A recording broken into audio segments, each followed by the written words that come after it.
Үеих орчууланд хүмүүн заяаг олж хөрсдэн дэлхийд хүн нэмэгдэж байна. Арвин тоолын 1935 дугаар оны Өглийн адар сарын 51 өдөр одоогийн Төв аймгийн Лүн сумын 4-р багийн Хөшигийн уулын даваагийн гоо хэмээх газар Жирий малчин ард намнангид ууган хүүн төрсөн нь энэ байлаа. Уудам орчлонтой золгохоор уйлан хайлан ирж байгаа энэ улаан ялзрайтныг хожимын хойт өдөр ямархан хүн болж өсч өндихийг яахан тааварлах вүлээ.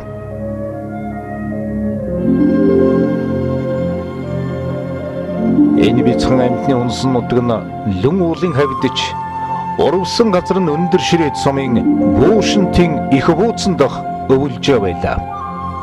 Харсард намнангийн ууган хөө болон мэндэлс нь үнэн боловч нэг сартай нэхий үлгөтэй байхасан төрхөм юган солих төөрг тавилангийн ирэхээр хөрс зэрэгэлдээ өндөр ширээд сумын харьяат малчин арда шавдрангийнд үрчлэгдсэн цагаас хойш намтар түүхийн хуудас нь намнан аваар амбус чавдран авааран авглах болсон хувь тавилантай хүн бол Жирий малчны гэрээс төрийн өндөрлөг хүртэлх ажил амьдралын урт замыг туулсан Монгол улсын малын гавья тэмж даш тэмбэрэлтэн байлаа.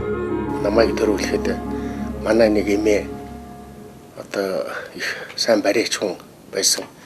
Тэгээд тэр эмээ очиж намайг анх их барьж аваал. Тэгээд тэр их барьж авсан өгшөнд үндсэндээ одоо манай аав ээж бол хөвгтөнд өгтдөггүй байсан учраас намайг өгцсөн байгаа юм. Наран сарн орчилдож цаг хугацаа сааварсан насан хотогт хүмүүс цадиг түүхэм бүтээн. Даш тэмбэрлийн хувьд цаасан дээр хичигдэх цадиг түүхийн хуудас нь хаанаас эхэлвэ гэвэл өндөр ширээд сумын өөж уянт тал хөндөд төсөж байдсан тэрл цагаас нь эхэлжээ.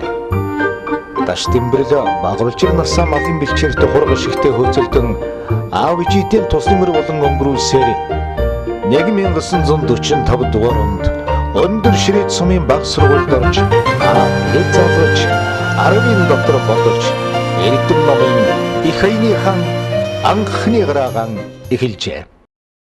1945 дугаар он Алс Европт дэлхийн 2 дугаар дайны гал дөнгөж унтран Аз төв дарлын Японтой дан зарлжсан юм ховор хомос хэцүүхэн үе байлаа. Хэцүүгэрх тэр үед хэрсүү наргагүй жаал борхоо сумын баг сургуулийн сурагч гэгдэж явлаа. 1949 онд сумын баг сургуулиас Баян Чандман сумын 7 жилийн дунд сургууль шилжин хэдэн жил суралцаад Төв аймгийн 10 жил түүнээсээ цаашлан хөдөөжихын дээд сургуулийг хичээлэн сурах эрдмийн хэмжээ далайц дээшлээд байлаа. Хоорондоо хоёрхан өртөө шахмын зайтай нэг өвөлжөнөөс нөгөө өвөлжөнд дөргиж авсан аавынхаа өгөртөн багтаад ирж байсан жаал хөө тамаа хэрэг болчихсон 1960 онд дайжхан дээд сургуулийг малын хэмжээ мэрэгчлэр төгсч Төв аймгийн малын эрхийн газар хуваарьдгдэн очижээ. Даш тэмбэрлээ багвалжир насаа хоны хурахар болон малын бэлчээр дөнгөрүүлсэн ч мал гэдэг эрдэм сүргийг махын нийтлээс цаашгүй байж болохгүй гэдгийг төдийлөнсөн ухаардгүй байлаа. Харин хөдөөжихөн дээд сургуульд хэдэн жил номын дуу сонсож малын ихэмж болсон даруйдаад мал сүргийг хайрлан хамгаалах өвчин эмгийг тусгаас сэргийлэх өвчс нэгийг имчилж сурахыг чухалчилдаг болжээ. Таван эрдэнэт мал сүрэг тал дөрвөн бэлчиж байвал Монгол хүн идэх хоолтой өмсөх хувцастай явна гэж бат нот итгэх болжээ.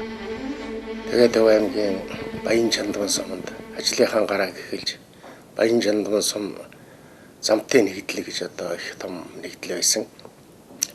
Тэр замтын нэгдлийн малын хэмж партизаны сангийн аж ахуйд малын хэмж ийм ажлыг хийж яваад тэгээс үлдээ аймгийн малын эмнэлгийн газар халдвартай хэмж дараагаар нь тэгээд аймгийн намын хороо Улаанбаатар хотын намын хороо онд ажиллаж яваад 1964 онд Төв аймгийн Эрдэнэ санд суманд намын хорооны даргаар одоо томилогдож даргын албан тушаалыг хангал ингэж эхэлсэн. Эрдэнэ сонсомонд ажиллаж байсан Даштин Бэрлийг 1966 онд Төв аймгийн Хөдайчхан удирдах газрын дарга болголоо. Ингэж жирийн малын их хэмж намын төв хорооны нарийн бичгийн дарга нарын зөвлөгөөнөөр батлагдсан аймгийн Хөдайчхан удирдах газрын дарга өгөөд ардын депутатуудын хурлын эсрэг гаргааны орлогч дарга болсон нь өссөн дээшилж өөдлөн дэвших их замын хаалга үүд үндсэндээ нээгдэж үн шинж байлаа. Эрдэнэ сантын мал аж ахуйн машин станц бол их тариа тарьдаг. Нэгдэл бас их тариа тарьдаг. Саруул амьдрал нэгдэл өөрөө мал ихтэй, ер нь орлого сайтай, сайхан нэгдэл байсан. Тэгээд тэнд надтай хамт ажиллаж байсан улсууд бол одоо сум нэгдлийн дарга нь осорж ингэж сангийн тэжээлийн аж ахуйн дарга нь мишигд орж гэж ийм одоо нас тогтсон туршлагатай сайхан хүмүүстэй Эрдэнэ сантад одоо нэг 2 жил гарan ажиллаад тэгээд одоо аймгийн намын баг хурал оролдож тэр баг хурлаар би аймгийн намын хорооны гишүүн, аймгийн намын хорооны төвчөөний гишүүн, намын 15 дугаар их хурлд таслах хэрэгтэй төлөөлөгчөөр сонгогдож Маргаадарын аймгийн чуулган болж аймгийн захиргааны хөдөө аж ахуйн асуудал эрхэлсэн орлогч дарга гэж ийм нийгэм өсөн их олон албанд томилогдож ингэж одоо ажиллаа эхэлж явлаа. Даштин Бэрлийн ажил төрлийн талаар өгүүлэхийн зэрэгцээ аргийнхын амьдралаас нь цугсгаан өгүүлье. Тагтан дургсан сэн бүрүүний дэлбээ хос татлага яруу хуурын чухалс хос 5 метр хүйт хүмүүн өөрөн хос тавилан тандрал бүхэл бүтнэрийн хосоо. Даштин Бэрл бол хамаалаг хэрэгэнтэй сайхан адаг үрс тэм бол сайхан аав. Өвгөн битэр хандлаад 50 гаруй жил болжээ. Энэ хооронд одоо өвгөн маань бол улсад ажлыг бол дороос нь эхлээд л одоо их хурлын гишүүн, ерөнхийлөгчийн тамгын газрын дарга одоо хүртэл одоо 73 хүртэл л одоо улсад алуу хааж байгаа. Энэ хугацаанд бол манай өвгний нэг сайхан чанар бол ер нь одоо хүнтэй нэг муудаал, хүнийг нэг муу хэлээл тэгээд байдгүй, хүний арга ивийг хэл дандаа олж явдаг. Гэр орондоо ч өөрхөн арга ивийг олж хүнийг зөөлөн талаас нь л одоо хүүхдүүдтэйгээ харьцдаг. Одоо ингээ харж яхад бол одоо бид хоёроос өвгөнтэй цуг ажиллаж байсан Хэнти, Төв аймаг, хотод цуг ажиллаж байсан олон одоо дүүнер байна. Хуурай дүүнер гэж ярьдаг да одоо яг хамт ажиллаж байсан. Тэдүүдийн одоо бидүүд хандж байгаа хандлага, өвгөнд хандж хандлага, өвгөний хүндэлж байгаа байдал бол энэ хүн өөрөө ямар хүн байсан бэ гэдгийг тэн дээрээс л харагддаг юм да. Бид нар ч одоо Кубад нэг амарлаа, Германд амарлаа, Хойд Солонгост амарлаа. За зөвлөлтөж яах үед удаа л одоо энийг байхад очижээ. Тэгээд одоо сайхан орныг үзэж, далайн захтай одоо наран чарж тэр сайхан орнуудаар аялж одоо хүндлүүлж, зочлуулж сайхан явж ийлээ л да. Бид хэдийг үдээ зэрэгтэй одоо өсгөж хүмүүжүүлсэн бид нарыг битгээл одоо Монголын ард түмэнд ч гэсэн маш их одоо нэр хүндтэй өдөө одоо 70 гартлаа ажил албаа хийгээд эрүүл саруул ингэх ийм сайхан байгаад нь бид нар одоо бүгд баярлж авдаг юм аа. Бид маань ч гэсэн одоо их хэмч тэгээд ард түмний өр хүүхдийн одоо өр хүүхдийн эрүүл мэндийн төлөө бас нэлээх ажилдаг. Түүний дотор одоо хөдөө орон нутагт ч гэсэн маш олон жил эмч хийжсэн. Одоо ер нь ээж аваа хоёр бол маш их бахархтай бид нар. Миний охиныг Соёлоо гэдэг одоо төрөөд 2 сар гарan болж байгаа. Өөтөөгөө адилхан жилтэй. За миний аав бол одоо насаараа л төр засах юм бол өндөр албан тушаалыг хашижсэн. Тэгээ одоо хэдэн хүүхдүүд бид нартай бол их халамжтай сайн эцэг. Бид бүхэн бол одоо аав ээжийнхаа зааварснаа сурч хүмүүжиж бас үдээ зэрэгтэй яваа. Энэ бол миний аав ээж юм бол гавьяа юм байна. Миний ээж бол одоо эмч мэргэжилтэй ард түмнийхээ эрүүлийн төлөө насаараа ажилласан хүн байна. Одоо ч гэсэн хэдэн хүүхдүүд ач холч нарынхаа эрүүл мэндийн төлөө бол үнэл бас зүтгэж яваа юм дээ. Одоо улс нийгэмдээ үдий зэрэгтэй ажиллаж амьдарч яваагийн ач буян маань бол ээж аав юм л буянда. Одоо ээж аавынхаа энэ их буяныг яаж хариулъя даа л гэж бодож явдаг да. Одоогоос би 25 жилийн өмнө энэ айлд анх хөргөн болж орж ирж байсан. Одоо түүнээс хойш одоо энэ айлын өөр хөвгтөн болж одоо бүх амьдралын турш сайн сайхан явж байна. Сургууль төгсөөг оюутан байхдаа хөргөн болж байсан. Сургууль төгснөөс хойш одоо ажил амьдралд зөв хөлөө болж хүн амьтантай эвтэй найртай сайн сайхан явах, ажил төрлөө чин зүрхнээс сэтгэлээсээ хийдэг тийм зан чанарыг одоо их тусгасан байгаа. Одоо тэгээ энэ айл Ахмад хөргөний хувьд бусад хөргөн бэрүүдтэй ч гэсэн аль болохоор үлгэр дуурайл болж явахыг хичээж явдаг да. Манай хатам аав бид нар ер нь бол их хамт олонч ямар ч хүнийг бол ялгадаггүй их найрсаг зарчимч тийм хүн. Бид нар одоо ингээд нэг гэр бүл болоод явж хат бид нар бол өөрийн хүүхэд хүний хүүхдтэй ялгахгүй ямар ч хүнийг бол өргөлж зөөлж зэмлэх ёстой юм дээр зэмлэж өөр хүүхдүүдээ ч гэсэн дандаа сурамжилж шүүмжилж болохгүй юмнуудыг бол байнга хийж өгч байдаг. Би энэ хүний бага охинтой сууж үр хүүхдтэй болж үдий зэрэгтэй сайхан амьдарч байгаа. Миний энэ хатам аав ээж минь буян байх гэж би боддог. Бидний амьдралд байнга тусал дэмжиж байнга өөрийнхөө үнд сургаалыг хайрлаж явдаг. Энэ хүмүүсийн буян заяа Бурханаас надад заяасан болов гэж боддог. За би энэ гэр бүл төрж өссөндөө төлөө их баяртай байдаг. Энэ сайхан ах эгч дүү нартай болсондоо тэр тусмаа мөн ийм сайхан өвөөтэй болж өссөндөө бүр их баярлдаг байгаа. Тэгээд өвөө эмээ хоёроос үргэлж үлгэр жишээ авч явдаг. Амьдралдаа ч айлуулах тэр зүйлүүдийг хэрэгжүүлэхийг хичээдэг. Өөр ингэсэн мөрөөдөлтэй болсон миний мөрөөдлийн тодорхой зайд өвөө эмээгийн хийж бүтээсэн зүйл зөндөө байгаа. Ямар ч мөрөөдлийн төлөө явна. Энэ мөрөөдөлтэй болгосонд өвөө эмээдээ маш их баярлж байна. Хэрвээ энэ дэлхийд бурхан гэж байдаг бол тэр бурханыг би өвөөгөө л гэж хардаг. Манай өвөө тийм л хүн. Миний өвөө эмээ хоёр бол миний ах, аав ээж ах ихсэнд бүгдийг өсгсөн маш их ёс журамтай хүмүүжлийн хутун сайн өгсөн. Тийм ч учраас би аав ээжийнхээ хүмүүжлийг бас дагаж авсан. Энэ хүмүүжлийг гэсэн бас өөрийнхөө өөр хүүхд удам ухсаад бас үлэмжлүүлэн өгнө гэж бодож байгаа. Миний өвөө эмээ хоёр боловсролтой дээр их сайхан хүмүүс ер нь олон талаараа их сайхан хүмүүс гэж би бодож явдаг. Эмээ хоёртойгоо би удаан амьдрах хугацаанд их юм сурч мэдэж би мэдлэгийнхаа хүрэг болон тэлсэн гэж боддог. Хинтээ аймагт 1985 онд дагаж ирсэн. Өвөө маань энэ үед Хинтээ аймгийг удирдах албан тушаал томилогдоо тэгээд өвгөө дагаж ирж байлаа. Тэгээд энэ Өндөр хаан хотод нийт 5 жил амьдарч сургуульд орох нас хүртлээр энд амьдарсан. Одоо өвөөтэйгээ хамт энд нөхдөйсэн. Өвөөтэйгээ багасаа өссөн. Тэгээд миний өвөө бас их сайн хүн ер нь надаас бас өшөө хүмүүс ч бүгд тэгэж боддог.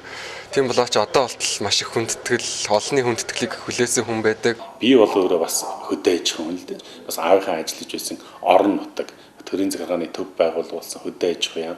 Хууль тогтоох дээд бол улсын их хурлын тамгын газарт ажиллаж байхдаа бас аавынхаа ямар их нэр хүндтэй олон түмэнд одоо хүндлэгдсэн, хайрлагдсан ийм хүн байсан бэ гэдг нь бол надад ер нь дээрх салбаруудад ажиллаж байхад бол тэр ажиллаж байгаа хамт олноос бол маш ихээр мэдрэгддэг байсан.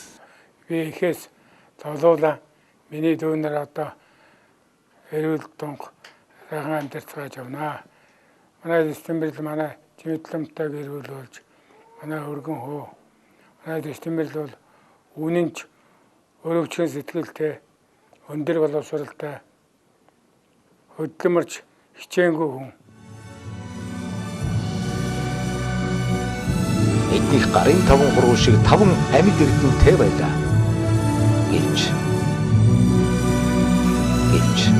Гэвч хар цагаан хосолсон хорвоогийн хууль хатуу юм хойно яах ч гэх вүлээ. 5 амьд эрдэнээс нэгийн эрлэг номон хаан илж энэрл нэгүүлсэнгүйгээр аваад явчихсан элэг эмтхэн бараан үл бидний хийгч тойроогүй. Бүтэн амьдрал хагас болно гэдэг, бүлээн эмсгэл царцсан гэдэг, тоос тохробогийн хамгийн харанг толгойг дайлгаж зүрх урах донг.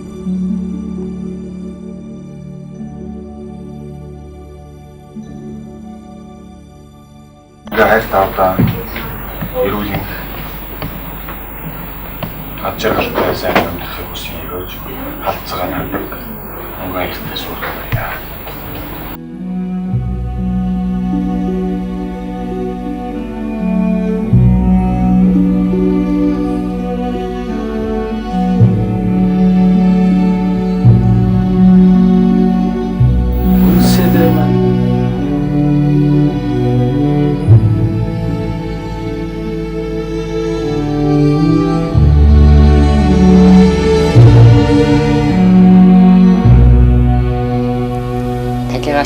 Одоо 49 хүн байх юм.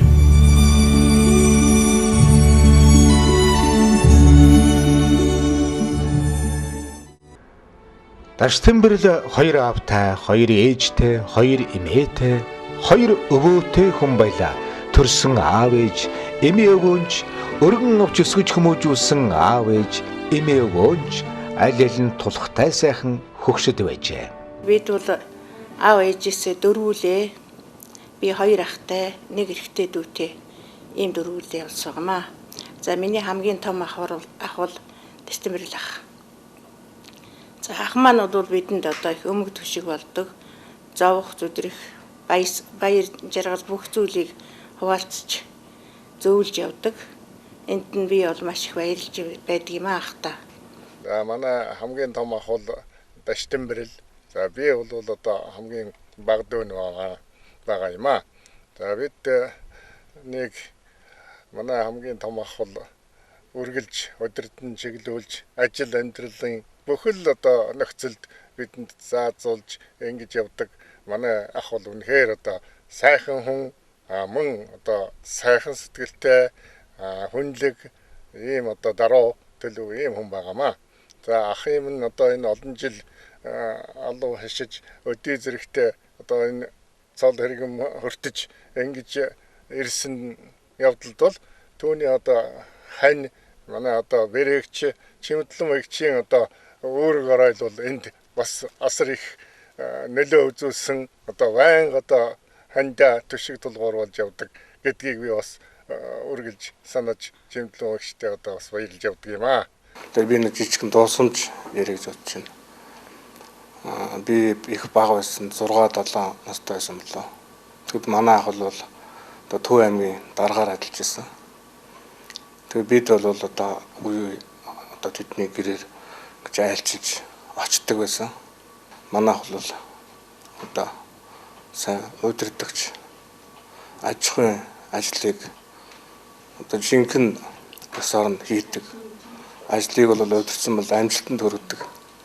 Ийм л хүн одоо юм агдаг бол тийм баг хүүхд гэсэн анзаарахаар тийм хүний хайр өмтгөлийг татсан тийм хүн байсан. Дэстэмбэрл ах бол бидний одоо нийлбэр нь өмг төшиг болж явдаг ах маань байгаа. Миний ээжийн төрсөн ах.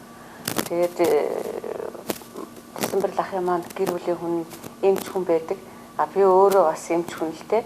Тэгээ сургууль төгсөөд 84 онд би Хинтээ аймагт очиж 8 сар аймгийн төвийн эмнэлэгт ажиллаж байсан юм. Тэр үед би Дэстэмбэрл ахындаа байгаад тэгээд чимэдлэн мэгчтэйгээ хамт ажилдаа яваад тэр үе ер нь их төвхтэй их хэцүү үйл байсан л да надад анх дөнгө төгссөн туршлага дадлаггүй. Тэгэл тэр үед манай ах эмч бишгнээсээ надад гүм их юм өмг төшиг болдог, их тусалдаг, үргэлжил ороод ирэхэд л намайг за юу болов яав нөгөө өвчтөн чинь гайгүй юу гэж хагалгаанд шүн дуудагдаад явах болгонд өглөө өрөөд ирэхээр л за өвчтөн чинь гайгүй юу хагалгаа чинь амжилттай юу гэж ингээл санаа зовоол сууж идэг. Ер нь бол их тийм хүний төлөө банк одоо биднэрийнхаа төлөө санаа тавьж явдаг, тусалж дэмжиж явдаг ийм ах маань байгаа.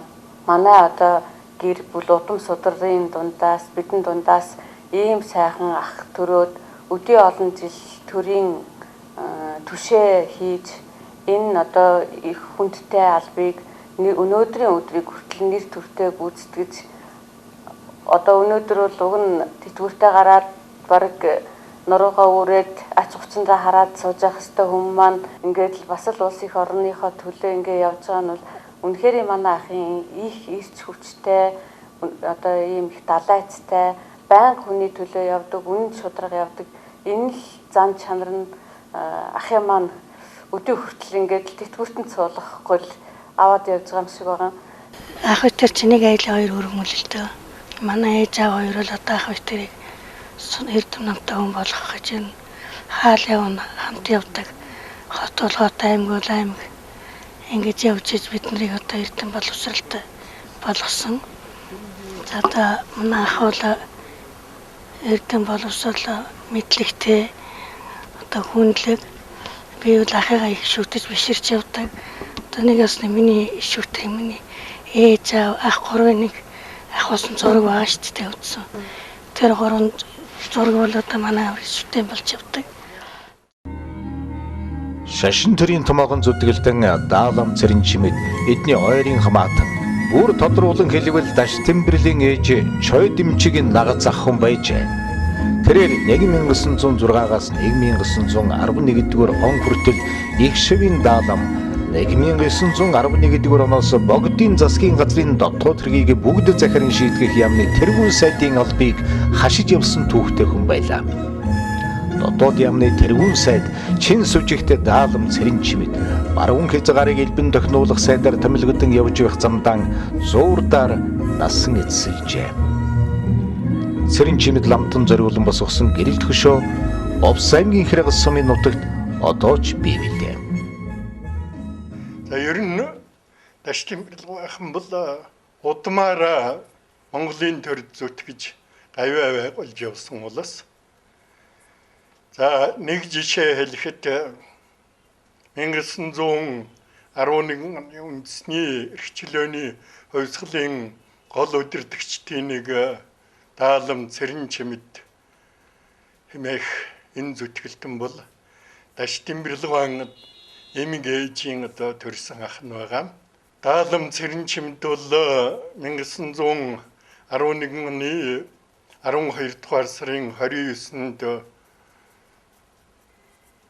Шинэ Монгол улсын тусгаар тогтнолыг дахин сэргээснийг тунхаглахад бол дотоод яамны сайдын албан тушаал тохион томилогдсон хүн. За энэ үед бол богдын засгийн газар 5 яамтай байсан. Энэ 5 яам дотроо бол дотоод яам, тэргүүн яам гэж одоо дэсэлж, тэргүүн яамны сайд бол засгийн газрыг толгойлж байсан. Даалам цэрэн чимэд бол 1911-12 онд Монгол улсын засгийн газрыг тэргүүлж байсан Монголын төрийн нэртэй зүтгэлтэн хүн юм а. Даалам цэрэн чимдийн байгуулсан гавьяаг өнөөдөр бид дахин дурсан тэмдэглэх ёстой. Хоёр их хөршийн хавсайдалтанд байсан тэр нөхцөлд даалам цэрэн чимэд Монголыг жижиг Монгол улсыг багвуурай Монгол улсыг дэлхийн тавцан дээр гаргахын төлөө өөрийн бүх хүч чадал оюун ухаан дайчилж байсан хүн юм а. Энэ хүний төрийн одоо шинж хүний одоо тэр тулах шинж бол манай дашгийн бэлгүйд бол өвлөн уламжлагдсан гэж одоо бүрэн дүүрэн хэлж болно. Манай дашгийн бэлгүй бол үг тонио бодол нягта төв эрхэмсэг ийм төрийн зүтгэлтэн хүн гэдгээ Монголын төр зүтгэсэн бүх чөлөөдөд одоо харуулсан. Дашгийн бэлэг бол олон арваар тогтохгүй олон зүүн найз нөхөдтэй хамт олнорон хүрээлүүлсэн нэгэн. Түүнд баг дунд сургуулийн найз, хөдөөж хөндөө сургуулийн найз, хөдөө орон нутгуудад хамт нэгдэр ажиллаж байсан найзууд, зөвлөлт холбоот улсын коммунист мэдээ хурууны дэргэдэх намын дээд сургуульд хамт суралцсан ойр дотны нөхдүүдийг ихчлэн дотн харилцаатай хүмүүс захаас аван бий. төгс даруузан аашдантай, төрөлсөж хансах нөхөд олон, төлөв бус муу авиртантай, төрхөмсөж нийлэх хүмүүс ховроо. За би Таштанбэрлэлтэй нэг ангийнхан хүүхэд 1955 онд Төвэнг 10 жилийн 10 дугаар ангид төгсөөд Таштанбэрл маань хөдөө аж ахуйн зээл сургуульд би Монгол Улсын их сургуулийн анх ахуйн ангид ороод 1960 онд хоёулаа сургуулаа төгсөж ирж Төв аймагт хуваарлагдсан ажилласан. За сургуульд байх үеэс эхлээд Таштанбэрл маань бол сурлага сахилгатаар сайн ажилласаг нөхөрсөг ийм хөвгд байсан. За ажил албанд гарснаас хойш бол төр засгийн ажилд зүтгэж өндөр амжилт гаргасан. За Таштанбэрлийн нэг бахархууштай сайн тал нь бол хүнлэг чанарна гэж би ингэж ойлгож байдаг юм. Таштанбэрл маань бол жаргал зовлон хэндэж тохиолдсон гэсэн тэнд төрөлсөн очиж биеэрээ тусалж дэм үзүүлж байдаг. Нэгэн жишээ хэлэхэд манай ангийн сурагч жигжид архинд орж ажил төрлөгөө болсон энэ тохиолдолд Таштанбэрл өөрийнхөө биеэр хөөцөлдөж мэрэгжлийнх нь үнэмлэх дипломыг олгож өгч ажилд оруулж өөрийнхөө өвчвөрн хувцсоороос гаргаж хувцлаж ингээд тусалж байсан хүнлэг чанар сайтай ийм хүн юм.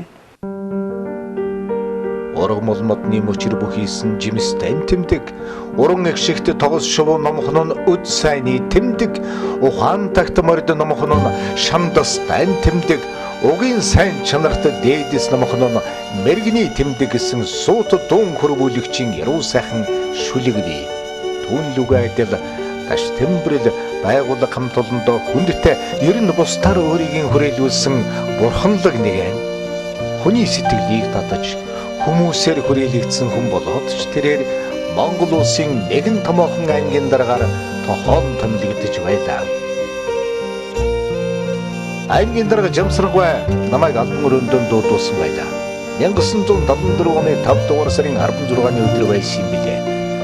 Намайг орсон даруй тэрээр за Таштанбэрлээ би аймгийн даргийнхаа халааг өгөхөр болоод байна. Шамдал өгөндөө одоо өөрийн тэн ээлж болсон. Би намын төв хорооны улан засгийн газрын удирдлагуудад энэ тухай саналаа хийсэн хүлээн авах өнгөтэй байна лээ. Таштанбэрлээ өнгөрсөн түүхэн дуртаглан өгүүлсэн өгсүүр зам номондоо ийхүү бичжээ. Би 1971-ээс 1981 онд Төв аймгийн намаа хорооны 1-р нарийн бичгийн дараагаар ажиллаж байсан юм аа. Тэгээд Таштанбэрл тэр үед Төв аймгийн хөдөө аж ахуй гэсэн орлого дарга байж угаад хойшоо зөвлөлт холбоот улсын коммунист намын дээд сургуульд явж суралцж байсан. Тэгээд тэр хооронд эвлийн их хурал болоод эвлийн хурлаас Таштанбэрл эвлийн хурал төлөөлөгчөөр ирээд Таштанбэрлийг бас эвлийн Төв хорооны гишүүн болгоод эвлийн Төв хороонд нэг хөдөө аж ахуй гэсэн нарийн бичгийн дарагч болох гэсэн юм уу тийм юм төгсгөөсний өмнө тийм юм гараад ирсэн. Тэгээд би бас дотроо төлөвлөж байсан байхгүй юу? Таштанбэрлийг авч аймгийн дараагаар тавих юм бодолтой байсан хүн. Тэгтэл байдал тийм болцоход тэгээд яхан төвхтэй болсон. Тэгээд би Цэдэнбол дарга дээр ороод гуйсалдаа. Тэгээд энэ Төв аймагт бол өөрийн одоо хүн өөрийн аймгийн хүн их ховор байдгийн. Таштанбэрл одоо ингээд төгсөж ирнэ. Таштанбэрлийг манай аймагт хуваарлж өгөөч гэж асуудал ярьсан. Тэгээд Цэдэнбол дарга тэр үед одоо эвлийн Төв хорооны 1-р нарийн бичгийн дарга Пүрвжив байлаа шүү дээ. Пүрвживтэй яриа тэгээд зөвшөөрсөн. Тэгээд Таштанбэрл төгсөөд ирсэлдээ. Тэгээд хөдөө аж ахуй удирдах газрын дараагаар аймгийн орлогч дараагаар ажиллаж байж байгаа. Тэгээд Жамсаргайн дараа аймгийн дарга болж ажилласан юм байна. Тэр нэлийн олон жил ажилласан доо Төв аймагчин. Тэр үед бол одоо энэ үе бол Монголын хөдөө аж ахуйг сөсгөлж байсан үе. Тэр дундаа Төв аймгийн хөдөө аж ахуй бол бүр сөсгөлтийн үе байсан байх гэж боддгийн. тэр үе чинь одоо талх тариагаа өөрөө одоосоо хангаад экспортлж байсан үе гэж ярьдаг шүү дээ. Тэр л үе байсан юм. Тэрний югаар илэрч байсан гэхээр удаа дараа улсын уралдаанд баяр суурь эзэлж шагналд өмсөлд орж улаан төв хүлээж авч Төв аймаг бас хөдөлмөрийн говьяаны улаан төвийн одонгоор шагналж байсан ийм юм байгаа юм. Төв аймаг тулсан баярын хурлыг аймгийн намын хорооны 1-р наримчин нар өнөхөр ажлаа нээж Монгол Улсын хөсгөлтийн төв хорооны улс төрийн төвчний гишүүн намын төв хорооны наримчин нар өнөхөр жагвар хөдөлмөрийн говьяаны улаан төвийн одон гардуулж тус аймгийн хамт олонд олсон амжилтаа Улаанбаатар дахыг хүсэн ирээдүй. Тэр үе чинь гар нийлж ажиллана гэж ярьдаг байлаа. Бид нар бол гар нийлж сайхан хамтарч ажиллаж байсан л да. 74 онд аймгийн дараагаар томилогдоход улс төрийн төвчөө одоо Сэтэнбал дарга удирдах улс төрийн төвчөөний хурлаар би орж батлагдж байсан. Тэгээд энэ дээр Сэтэнбал дарга надад одоо тодорхой хэдэн үүрэг өгч ирсэн байгаа. Чи нэгдүгээрт Төв аймагт бол олон жил доороос нь ажилласан аймаг орны ажлыг одоо сайн мэднэ. За чамд 2-3 тодорхой үүрэг өгье. Нэгдүгээрт энэ нийслэл Улаанбаатар хотын сүү цагаан эдээгээр хангах, ялангуяа нийслэлийн одоо хөдөлмөрчдөд сүүгээр хангах энэ арга хэмжээнд одоо их сайн одоо ажиллах хэрэгтэй. Энэ дээр их ажил хийх хэрэгтэй.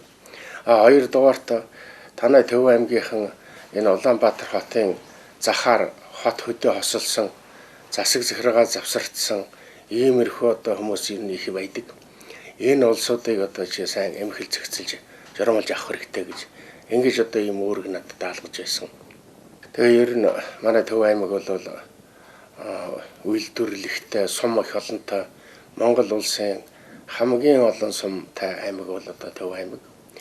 За тэгээд эн чинь 59 онд намын Төв хорооны 3 дугаар бүгд хуралдаж атар газар эзэмших тухай их том аян зорилт төвшүүлсэн байгаа юм. Тэгээд намын Төв хорооны энэ 3 дугаар бүгд хурлаас төвшүүлсэн зорилтыг хэрэгжүүлэх ажил ер нь 1960 оноос л одоо эхэлсэн. За энэ ажил Төв аймагт бол их өрнөлттэй явагдсан. Тэгээд дараагаар нь одоо 2 дугаар аян болгож 76 онд шиг санаж байна. Намын Төв хорооны 11-р бүгд хурлаас 2 дахь аян дэвшүүлээд. Тэгээд их олон шинэ сангийн аж ахуйнууд одоо шинээр байгуулагдсан. Төв аймагт бол олон атрын шинэ аж ахуйнууд байгуулагдсан. Саялын олон механикцсан фермүүд одоо байгуулагдсан. Олон хичээлийн аж ахуй шинээр барьж байгуулагдсан. Одоо ингээл атар нөхөрлөлгээл Эрдэнэ самтын мал аж ахуй машин станцыг бүр машин станц болгож өргөдгөөд л ингээ ер нь тариа бол тэрвээс л одоо их ирч хүчээ авсан. Би зүгээр ганц нэг жишээ хэлэхэд 1981-ээс 85 онд Төв аймаг 1-5 жилд улсад одоо 795 мянган тонн үр тариа, 203 мянган тонн төмөс, 60 мянган тонн хүнсний ногоо улсад тушааж исэн байна. За ингээд аваад үзэхлээр бол 1-5 жилийн юм байна. Зөвхөн энэс нэг жилийг суглаад үзэхэд одоо 83 онд бол 157 мянган тонн үр тариа, 43 мянган тонн төмөс, 16 мянган тонн хүнсний ногоо Төв аймаг улсад тушааж байсан байна. Тэгэхээр ер нь Төв аймаг бол үр тариагаараа Сэлэнг аймгийн дараа ордог. За Сэлэнг аймгаас ер нь 30 мянган гагаар л дутуу үр тарианы хувьд. За төмөс, хүнсний ногоо сүүгээрээ бол улсад одоо 1-р байранд явж байсан. Үнэхээр нийслэл Улаанбаатар хотыг хангадаг. Одоо Улаанбаатар нийслэлийнхэн бол нийслэлийн дарганаар удирдлагууд юу гэж ярьдаг вэ гэхээр Төв аймаг бол манай нийслэлийн ард тал гэж ингэж ч одоо ярьдаг байсан. Үнэхээр тэр үед бол одоо Төв аймаг саялын механикцсан ферм 17-8 ферм Төв аймагт ажиллаж байсан. 400-ны 800-ны ингээл. Тэгээ үнэхээр одоо тэр фермүүд бол их тэжээл тарина. Дарш бэлтгэн. Ингэж одоо Улаанбаатар хотыг бид сүү ногоогоор хангах ийм ажил одоо хийж байлаа. аймгийн даргахан бол ард иргэдийнхээ ахуй амьдрал хувь заяаг юуны өмнө бодож хүний сайн сайхны төлөө бүхнийг зориулах ёстой гэдгээр хамгийн эн тэргүүний шаардлага болгон ажиллаж эхэлжээ. Манай Төв аймаг алдар цуудан хөдөлмөрийн баатар, гавьяата алдартай хүмүүс их олонтой. Намайг ажиллаж явах хугацаанд ч гэсэн одоо бүхэл салбар улсаар дэжих бүх салбаруудаас олон баатар гавьяатууд одоо төрж байсан. Зөвхөн ганцхан манай жаргалантын сангийн аж ахуй хөтлөлөө хөдөлмөрийн баатар гавьяат 12 баатар гавьяаттай ийм л одоо аж ахуй нэг сум гэхэд л. За тэгээд ер нь Төв аймаг бол одоо урлаг спортын алдартай их олонтой. За тэгээ манайд одоо тэр боловсролын одоо алдар цуутай олон сайхан алдартай багш нар гавьяат хүний гавьяат эмчнэр ер нь одоо бүхэл салбарын алдартангууд бол олноор төрж гарч байсан. За энд одоо соёл урлагийн хувьд ингээл аваад үзэхэд миний ажиллаж явах хугацаанд 1982 онд Төв аймаг соёл урлагийн 10 хоног гэж хийсэн. Ер нь аймагуд бол одоо соёл урлагийн 10 хоног гэж Улаанбаатартай их өргөн том арга хэмжээ явуулгад зохион байгуулдаг байсан. За 82 онд Төв аймгийн соёл урлагийн 10 хоног болж манай Төв аймгаас одоо 5 гавьяат нэг зэрэг төрж байсан. Аймгийнхаа соёлын ордыг театр болгож байсан. Энэ үнийг одоо Төв аймагчууд бол одоо хэрнэ бахархаж их сэтгэл хангалуун хэрдэг юм байна. Урлагийн гавьяат төслийн төвчмөсөн Төв аймгийн соёлын ордын бүжгийн багш Гүрбат, хөгжмийн багш Батсүх, гавьяат жүжигчин сургалтын гоцсон дуучин Эрдэнэ Чулуу, Бандарагч Нямсрнар дуулшагнад Монгол Ардын хөлсөлтөний төвөрөний ерөнхий нарийн бичгийн дарга ардын их хурлын тэргүүлэгчдийн дарга юм жагийн цэцэн баг гардууллаа. Мөн соёл урлагийн байгууллагууд болон сайн дурын уран сайхны ажилд олон жил үр бүтээлтэй ажиллаж амжилт гаргасан зарим хүмүүс нөхөр юм жагийн цэцэн баг төрийн дээд шинэ лодон медаль гардуулж уран бүтээлийн шинэ амжилт төрөөж баярлуулжээ.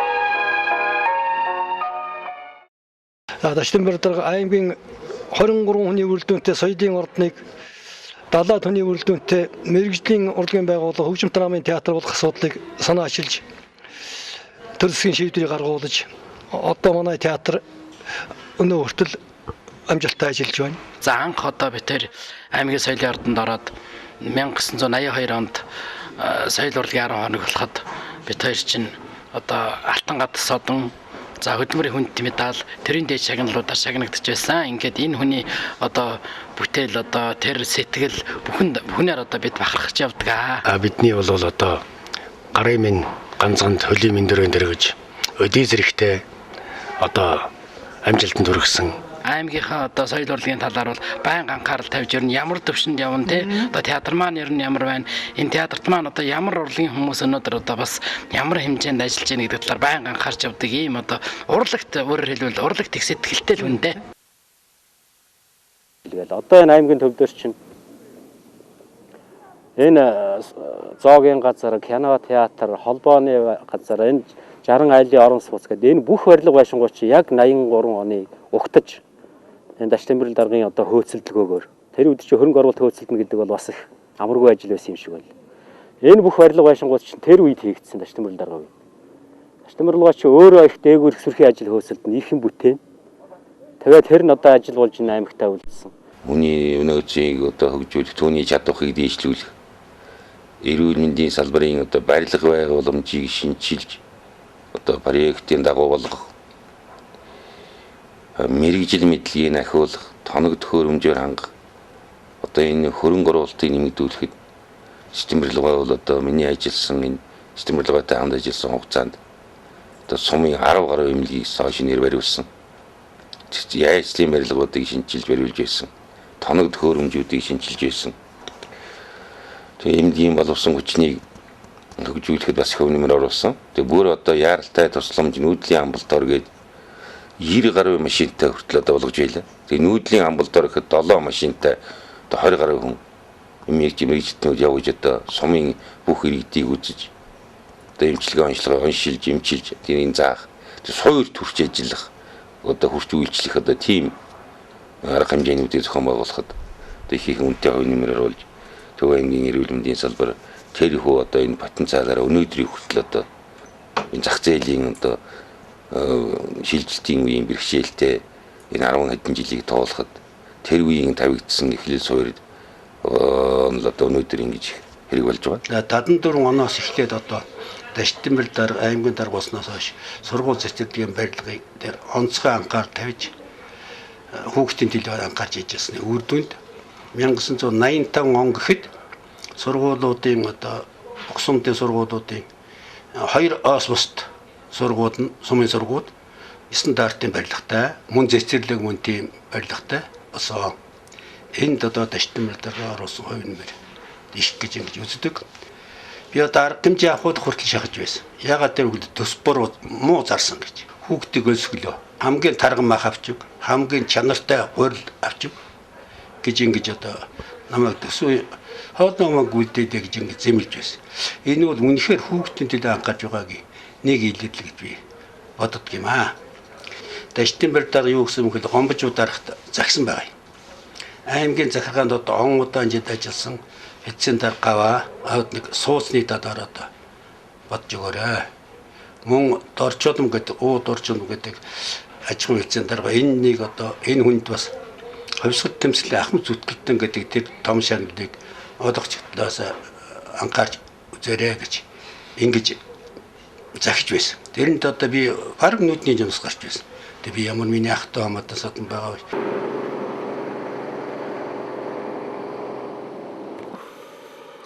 83 оноос эхэлж энэ замыг тавих ажил эхэлсэн юм аа. Тэгээд энэ замыг барьж байгуулж үндсэндээ 85 онд л одоо улсын баяр наадмын өмнөх энэ замыг одоо дуусгаж ажилд оруулсан. Аймгийн дарга бол иргэний хамгаалтын дарга байдаг байсан. Тэгээд тэр боломжийг ашиглаж бүх сумдуудаас самсмал, бульдозер, грейдер янз бүрийн техникүүдийг татаж одоо аймагт төвлөрүүлж ажиллуулсан нэг 40 самсмал авчирч одоо аймгийн төвд байрлуулад Улаанбаатар хотоос асфалтаа зөөдөг ийм байлаа. Тэгээ бүр асфальт авчихсан асфальт сүүлийн үед олдохоо билээд. Тэгэхээр аргаа барахтаа одоо хотын тэр асфальт завуудын нэг завуудын ажилчдаа одоо үндсэндээ битүү дахираа хийж тэр ажилчид чинь нэг өдөр ажиллахад нэг ээлжинд 7 хүн ажилладаг байсан. Тэгээд нэг ээлжийн 7 хүнийг одоо тэдэнтэй өөрсөнтэй бараг одоо дахирч нууцаар дахирч удирдлагууд нь хиллэгүйгээр бүтэн сая өдөр амралтын цагаар нь ажилуулж бид нэг өдөрт 2 удаа ирээс хийхэд нэг 80 самсмал ийм одоо замын энэ хочлтын битум авч байсан юм байгаа юм. Тэгээ аймгийн төвөөс одоо энэ хотын 100 модын дарга байсан Жаданбаа гэж хүн одоо аймгийн төвд байгаа энэ хүн их сайн мэдж байгаа. Бид хоёр аймгийн төвөөс одоо 40 литрийн гастролд одоо хойшуур хийгээд ус ундаа аваад тэгээд одоо тэр битумын үйлдвэрийн ажилчдыг өдөр хооллож, ундалж ингэж ер нь бараг хулгайгаар шахуу явж асфальт зөөж аймгийн төвийн энэ замыг ч одоо барьж байлаа. Аймгийн төв дээр ч мөн зам талбай нэлээд их хэмжээгээр хийсэн. Иймэрхүү янзаар ажиллаж байсан одоо бодоход нэлээд хөгтэй. Гэхдээ яах вэ бас ажил үтээхийн тулд бол янз бүрийн аргал одоо хэрэгжилж явсан байх юм да. Намайг улсын аварга малчин болоход манай Дашдимбэр лооч энэ Унгарын элчин сайттай ирж надад улсын аваргын шагнал гардуулж 5 ханта одоо энэ барьж байгаа гэр авчирж барьж өгөөд бид нар ингээд амьдралынхаа туршид тийм түүхэн баяртай үйл явдалтай ингээд холбоотой хүмүүс байгаа. Тэгээ сайн хүмүүс хаавэн, сайхан хүмүүс хаавэн гэвэл бид энэ хоёроо тэлнэ гэж ингэж боддог. Түүнийг аймгийн дарга болоод ердөө 2 жил болж явахад хариуцсан аймгийн хөдөлмөрийн гавьяаны улаан түвний хотонгоор шагналаа. Ахаад 2 жилийн дараа ажил висэрийн бусад аймагуудыг тэргүүлж сайдны зөвлөл, Монголын үйлдвэрчдийн эвлэлийн төв зөвлөл, Монголын хувьсгал залуучуудын эвлэлийн төв хорооны диплом, социалист уралдаан шилжин явах улаан түв 150 мянган төгрөгөөр ялаалаа. Бас 100 мод хотыг үлгэр жишээчээр товчуулж 60 мянган төгрөгөөр шагнууллаа. Энэ бол хөдөлмөрийн хамт олонны идэвхс наачлагыг өрнүүлж сайн зохион байгуулж ирсний наад захын жишээ байлаа. Тэгэхээр Жамсарангойг дарга байхад Сэдэн бол дарга энэ уулын аманд нэг ирж энэ уулын амтай танилцаад тэгээ энэ их сайхан газар юм. Энэ ер нь Монголын бас одоо энэ бурхан шашны төвхтэй чих холбоотой газар. Тэгээ энэ уулын амыг сайхан тогтчулвал алсан цааштай одоо жуулчд зочин төлөөлөгчтэйг энд хүлээж авч байхад их боломжтой хотод ойрхон аймгийнхаа төвийн дэргэд сайхан газар юм а гэж Сэдэн бол дарга ингэ зөвлөсөн байдгийг. Тэгээ яг ер нь одоо бид бол энэ уулын амыг тогтчулж янзлах гэж их ажил хийсэ төв аймагчууд.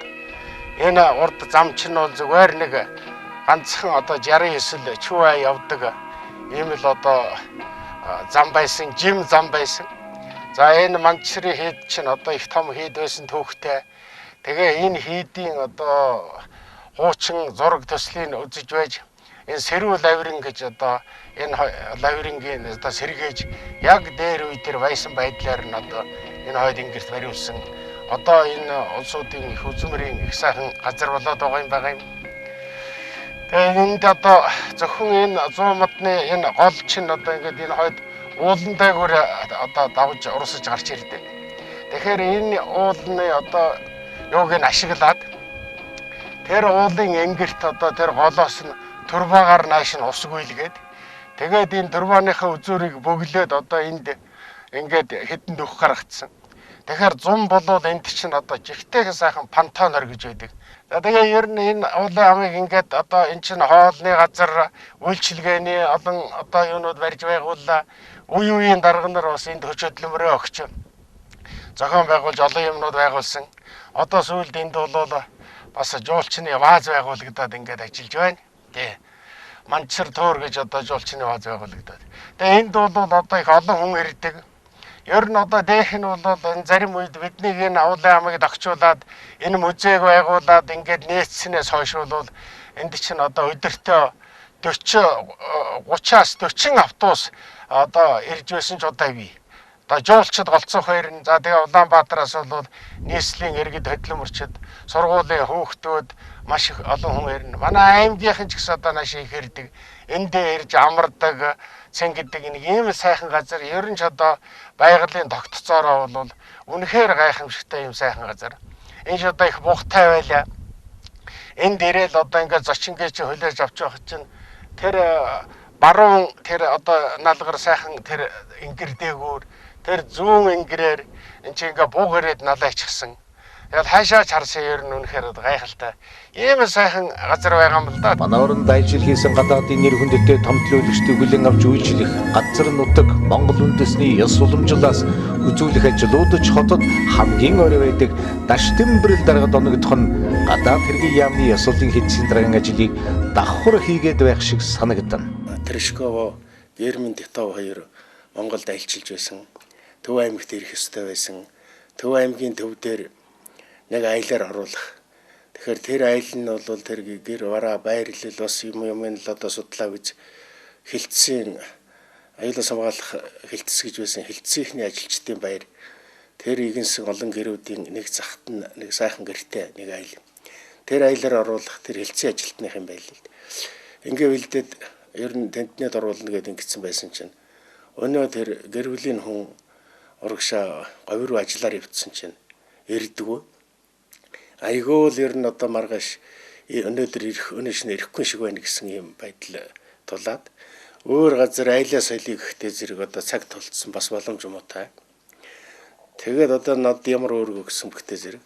За чи хэрв одоо тэр айлын тэр нөхөр өнөөш нь ирэхгүй болвол чи тэднийд одоо тэдний гэрийн эзэн болж энэ зочдыг одоо маргааш хүлээж ав. Өөр арга байхгүй. Энэ бол намын даалгавар гэж одоо ингэж надад үүрэг өгчээсэн байгаа юм. Тэгээ би чинь залуухан байсан. Бас яах ичээд тэгсгээл одоо тэгэл яг чи очиод тэднийд очиод тэр авгаа хүүхдтэй танилцсан. Хүүхдийн нэр усыг мэдэж ав. Чамаас юм асуун сэтгүүл сурвалжлагч нар гэсэн. За тэгээ очиж орой жаахан танилцж асууж барьж байгаа л тэгээ яваад гэсэн. За маргааш нь лэрсэн байх болтгоо гэдэг өглөөгөөд татсан чи байдгүй ирээгүй. Тэгээ одоо гар цаг байдалд орохгүй. За тэгэл сая аймгийн соёлын ордонд уулзалт болоод л би ер нь одоо ч нөхөж байх шиг өнөхтэй зэрэг хойшоо гараад саадны дундуур л алхаж яасан чинь намын байгууллага хэлцэн эрхлэгч саадны гаруун талаар л гүйж өгнөгөө чи төргөө явуулгын гүйгээл ороод дөнгөж ороод болтойгоо тайлал эргэтэлчил үүдэнд машинууд л сүнкэл ороод ирсэн. За тэгээд тэр шгоо гермент тов энэ төр орж ирэл тэр үүдэнд нь тэдний нэг жоохоо өөх зогсож байсан. Өнөөхөө тэрвэрч аваад. За тэгээд ерөөсөө тэр гэрж пэгдүүрсэн. Тэр айлын эмхтэй болвол улсуудад бас нэг цаймаа эдээ удаа болоод л би тэргээр сурвалжлагч нарын асуудалд хариулаад ингээл нэг хормхон зурлал нэг вижигэнсэн болол өнгөрч байсан.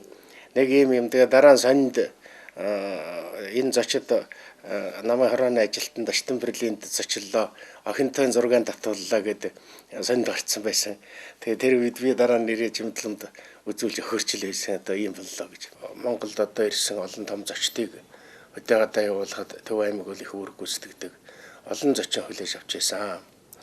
Нэгдсэн үндэсний байгууллагын ерөнхий нарийн бичгийн дарга Курт Вайлдхаймыг ирэхэд нь одоо төрөгний голд хүлээж авч тэнд гүү барьсан айлууд ацарч буулгаж айрыг цагаа уулгаж 93 наадам хийж ингэж хүлээж авч байсан. Мөн Ираны шахын шаг Ираны хааныг одоо Цэдэн Балдаргын урилгаар ирсэн шахын шагийг бид Монгол морьтод хүлээж авч тэнд бас хандгааг нь болох энэ ажлыг одоо зохион байгуулж бас нэлийн хөгтэй явдал болж байлаа.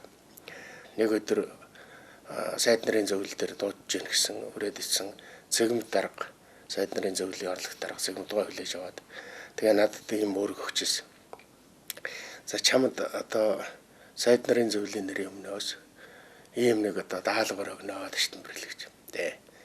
За Далай лам одоо Монголд ирж айлчлах гэж байна. Ирнэ. Тэгэхээр танай заамар сум нэгдэлд одоо очиулж үзүүлье гэсэн ийм төлөвлөгөөтэй байна. За тэгэхээр чи чамд 3 үүрэг өгнө. Чи энэ 3 үүргийг л одоо хангаж биелүүлэх гэж. За нэгдүгээрт ерөөсөө Монголын ард түмэн бол үндсэн хуулиндаа бичснээр шашин шүтэх энэ эрх чөлөө бол одоо чөлөөтэй Монголын ард түмэн бол шашнаа чөлөөтэй шүтдэг юм байна гэдгийг харуул. Хоёрдугаарт энэ Монголын хоршоолол Монголын нэгдэл гэдэг чинь одоо их өвөрмөц онцгой сайхан юм хятадын коммуноос өөр юм байна. Ийм одоо энэ хоршооллын сайн сайхан талыг одоо харуул. Гуравдугаарт Монголын өдөөгийн ард түмний амьдрал чинь сайхан баян жинэлэг сайхан амьдралтай байдгийн байна гэдгийг одоо харуул. Энэ 3 шаардлагын үүргийг одоо өгье. За энийг л одоо бүрэн харуулах хэмжээнд бэлтгэл хийгээд тэгээд одоо заамарын нэгдэлд Далай ламыг хүлээж аваа гэж. Ийм даалгавар өгсөн. Ингээд би одоо заамарт бараг 7 хоногийн өмнө шухаачиж бэлтгэл хийсэн. Сумын төвийн баруун талд нэг сайхан гэр барьсан. Үүдэнд нь цагаан эсгээ дэвсээд хэвс дэвссэн. Тэгээс яг хэвсний үзүүр дээр ирээл машин зогсоол Далай ламыг буугаал хэвсний захад шороон дээр нэг гიშгэхтэл нэг хүн хажуугаас шор хийж дахиж очиод тэр Далай ламын гიშгсэн шороон дээр гიშгсэн тэр шорооноос л зүгээр атгаал одоо базаал авч явах чийтэй. За тэгээ бид нар нэгдэл сум орон аймаг орноо танилцуулж хаад өдөөний 2 айлаар руулсан. Тэр айлд бол одоо хүмүүс чинь ингээл орж ирээл хадаг барайл. Тэгэл айдас аваал ингээл. Тэгс орж ир нэг нөхөр ингээд орж ирэнгүүт өврөө хад нэг юм энэ яах юу юм бол гээ хараад байсан. Тэгсэн нэг юм хайр цэгтэй яотон одоо сахар бүтэн сахар гаргаж ирээд булангийн жахас хэтлээд ингээд Далай ламд барьж байгаа. Тэгэхээр Далай лам ном уншаад тариндаад тэгээд осор цорж гэж манай Гандангийн осоргоо хамт явсан. Мөн улан багшаа гээд осоргоод бариад тэр 2 хүнээр тариндуулаа. За тэгэл аваад сугруу хайгэл гараад тавьчихсан юм. Тэр бол насны л одоо юмтай болсон байх.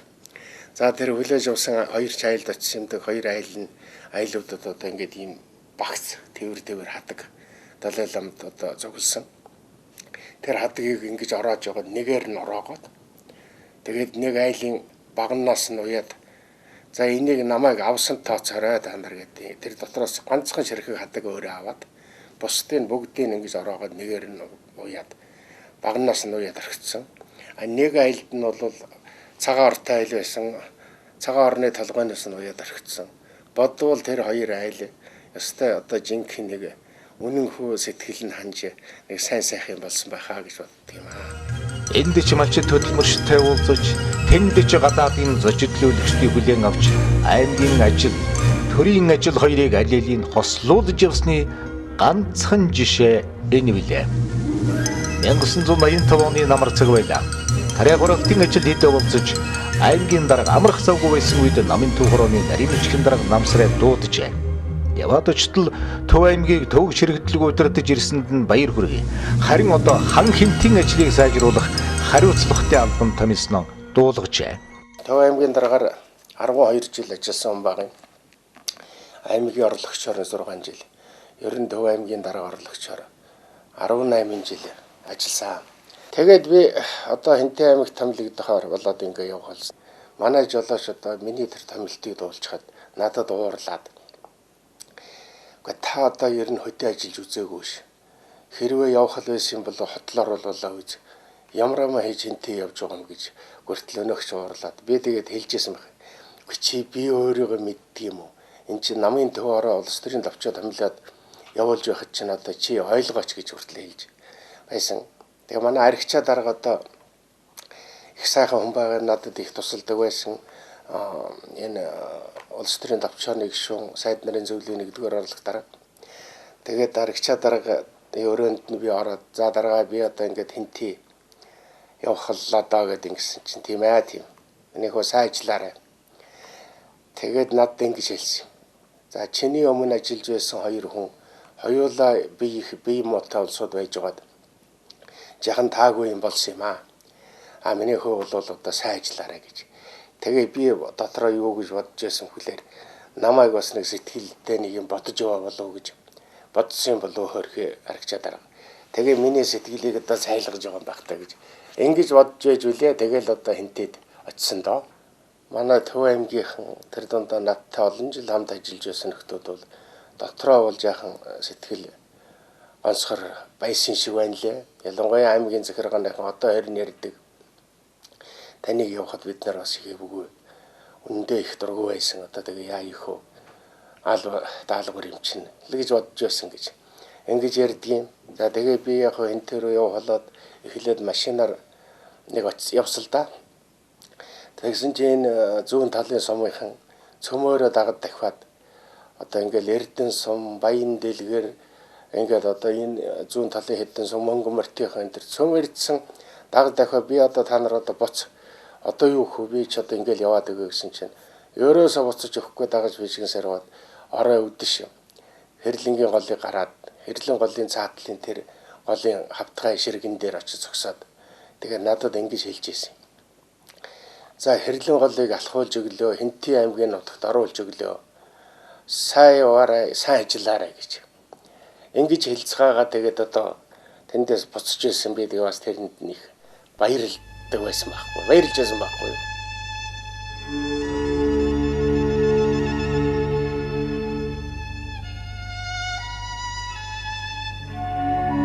Амбогд дүнжин гарвайхан хаяа бэлдээс ууршин 4 цагийн турш 4 молтолгүй явж үйдэг даргач Хамбогдоо сон гарч хан хинтийн сүрлэг их улсын дунд төрийн албыг гүйцэлдүүлэх төвөг бэрхшээлтэй ажилд баригджээ.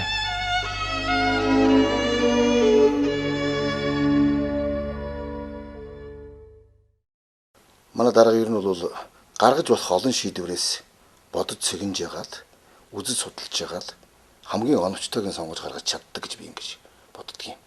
Хэнтээ аймагт эрүүгийн нөхцөлбөд нэлээд хүнд байлаа. Гол гардаг хэрэгүүд нь малын хулгай, танхаа хэрэгүүд, мөн мөрөд долоомэр гардаг байсан.